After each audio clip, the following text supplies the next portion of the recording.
नमस्कार। विज्ञान योगा की आज की इस कड़ी में आपका हार्दिक स्वागत है।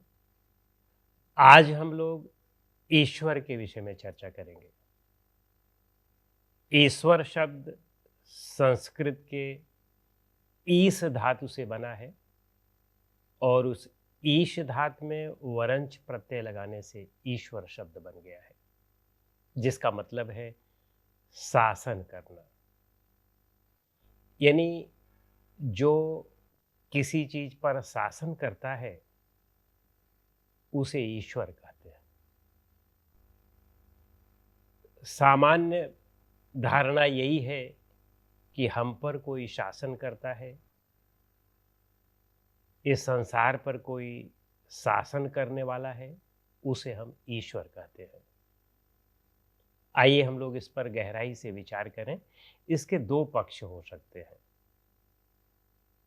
योग में यह धारणा है, योग की यह मान्यता है कि संसार में दो मूल तत्व हैं, एक है पुरुष और दूसरा प्रकृति।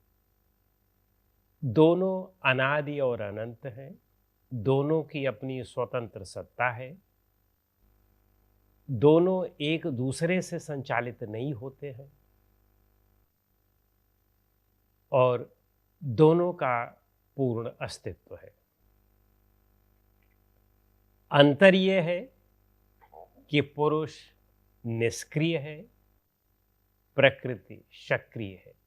प्रकृति में तीन गुण हैं और पुरुष पूरी तरह से निष्क्रिय है।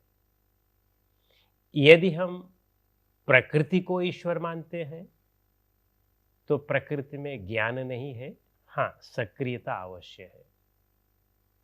और प्रकृति के संपूर्ण तत्व जो भी आप इस संसार में देख रहे हैं, सब में सक्रियता है और उनका संचालन प्रकृति के नियमों के द्वारा होता है और प्रकृति चेतन भी नहीं है। तो यदि हम प्रकृति को ईश्वर मानते हैं तो उस स्थिति में यह संपूर्ण प्रकृति जो इसका संचालन कर रही है संसार का, वह ईश्वर है। तो जो लोग पूजा पाठ आदि करते हैं, ईश्वर को प्रसन्न करना चाहते हैं, प्रार्थना करते हैं, इबादत करते हैं, उस स्थिति में यदि प्रकृति ईश्वर है तो हमारी प्रार्थना इबादत को वह सुन तो सकता नहीं है, क्योंकि प्रकृति में ज्ञान है ही नहीं है, तो वह सुन नहीं सकता है। तो इसलिए हमारी प्रार्थना और इबादत उस तक पहुंच ही नहीं सकती है। तो इस अर्थ में यदि हम प्रकृति को माने ईश्वर, तो हमारी प्रार्थना और पूजा आदि सब व्यर्थ सिद्ध होते हैं। दूसरा, यदि हम चेतन को ईश्वर माने कि चेतन ईश्वर है, तो उस स्थिति में चेतन तो निष्क्रिय है, इनएक्टिव है, वह कुछ करता ही नहीं है। हाँ, उसमें ज्ञान तत्व अवश्य है, लेकिन वह बिना प्रकृति के माध्यम से कुछ कर नहीं सकता है। तो इस स्थिति में भी पूजा पाठ आदि सब व्यर्थ सिद्ध होते हैं, क्योंकि निष्क्रिय तो कुछ कर ही नहीं सकता है। तो हमारे पूजा पाठ आदि को भले वह समझ ले, लेकिन वह कुछ कर तो सकता नहीं है। इस स्थिति में यदि हम चेतन को ईश्वर माने, तब भी वह न तो दयालु सिद्ध होता है, न तो कुछ करने वाला सिद्ध होता है, न कर्ता और न भोक्ता सिद्ध होता है। तो इस स्थिति में भी ईश्वर कुछ बाहरी सत्ता नहीं सिद्ध होती है। वास्तव में ईश्वर का मतलब क्या है? ईश्वर शब्द जो है वह शासन शब्द से बना है, जिसका अर्थ शासन है। ईश्वर का अर्थ शासन करना हुआ, तो हम पर शासन कौन करता है? कोई एक ऐसी सत्ता नहीं है कि जो इस संपूर्ण संसार को चला रही है। हाँ, प्रकृति जरूर सत्ता है, लेकिन वह प्रकृति सक्रिय है और उसमें ज्ञान नहीं है, समझ नहीं है, वह केवल अपने नियमों से चला रही है। उसके नियम हैं, वह कार्य कर रहे हैं। आप जैसा कर्म करेंगे वैसा फल उस नियम के अनुसार मिल जाएगा। ये कहें कि प्रकृति जो है वह चेतन है और वह सब कुछ चला रही है, अपने हिसाब से चला रही है, तो यह बात गलत है, क्योंकि प्रकृति में चेतनता नहीं है। यह इस उदाहरण से सिद्ध होता है कि आप देखें कि जैसे पानी बरसता है, आप कहें कि पानी कौन बरसाता है? लोग कहते हैं कि ईश्वर बरसाता है, ईश्वर की मर्ज़ी से पानी बरसता है। तो मैं कहता हूँ कि ईश्वर की मर्ज़ी से पानी नहीं बरसता है, यह प्रकृति के नियमों की वजह से पानी बरसता है।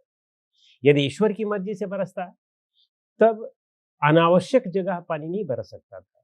जहाँ जिसकी आवश्यकता ही नहीं है, जैसे समुद्र में पानी की क्या आवश्यकता है, लेकिन समुद्र में भी पानी बरसता है, नदियों में भी पानी जाता है। या पानी को खेत की आवश्यकता, खेत में पानी की आवश्यकता है, तो खेत में ही पानी बरसे और रोड पर पानी क्यों बरसता है? तो यदि कोई चेतन व्यक्ति होता तो निश्चित रूप से वह अनावश्यक जगहों पर तो न बरसाता, जहाँ ज़रूरत ही नहीं है। जहाँ पर जितनी ज़रूरत है उतनी ही बरसाता, तो बाढ़ क्यों आती? सूखा क्यों पड़ता है? तो इस स्थिति में ईश्वर कोई चेतन तत्व नहीं सिद्ध होता है, तो इसलिए ईश्वर शब्द को जो हम पर शासन करता है, इस अर्थ में लिया जा सकता है। तो हम पर कौन शासन करता है? हम पर हमारी चेतना शासन करती है। चेतना के हिसाब से यदि हम कार्य करते हैं, तो हम अपने आप पर शासन कर सकते हैं। यदि चेतना के हिसाब से हम कार्य नहीं करते हैं, तो हम पर हमारा नियंत्रण नहीं होता है। हमारे मन पर हमारा नियंत्रण कहाँ हो पाता है? सामान्य लोग कहाँ नियंत्रण कर पाते हैं? वे मन के हिसाब से चलते रहते हैं। तो मन के हिसाब से चलते रहते हैं, तो इसका मतलब कि हम पर हमारा शासन नहीं है, हमारी शरीर पर, हमारे मन पर हमारा शासन नहीं है। यदि हम अपने मन को शांत और स्थिर करते हैं, तब पता चलता है कि हम चेतन हैं और वह चेतन इस शरीर को चला रहा है। और जब हम उस चेतन पर स्थित होते हैं, तो शरीर और मन पर हमारा नियंत्रण होता है, हमारी इंद्रियों पर हमारा नियंत्रण होता है। यही वस्तुतः ईश्वर शब्द का अर्थ है। बाकी आप कहीं बाहर ईश्वर को समझें कि कोई बाहरी ईश्वर है जो हमें चलाता है, तो यह बात गलत सिद्ध होती है। बाहरी कोई सत्ता नहीं है, और बाहर का अगर ईश्वर कोई है भी, तो हमारे किसी काम का नहीं है। क्योंकि बाहर का ईश्वर या बाहर की जितनी भी चीज़ें होती हैं, वे छूट जाती हैं। हमारे साथ हमेशा हर समय कौन रहता है? केवल हम ही हमारे साथ रहते हैं, बाकी हमारे साथ दूसरा और कोई नहीं रह सकता है, हर समय, प्रतिपल। तो हमारी चेतना ही हमारे साथ रहती है, तो इसलिए चेतना ही ईश्वर माना जा सकता है। चेतना के अतिरिक्त बाहरी किसी भी चीज को ईश्वर मानना केवल दुराशा है और बेवजह का परिश्रम है, अन्यथा मिलता उससे कुछ भी नहीं। तो इसलिए सही ईश्वर को पहचानें और उसकी इबादत करें, यानी उसमें स्थित होने का प्रयास करें, उसकी प्रार्थना करें, उसमें स्थित होने का प्रयास करें। तभी हमें सफलता मिल सकती है, शांति और शक्ति मिल सकती है, ज्ञान मिल सकता है। नमस्कार।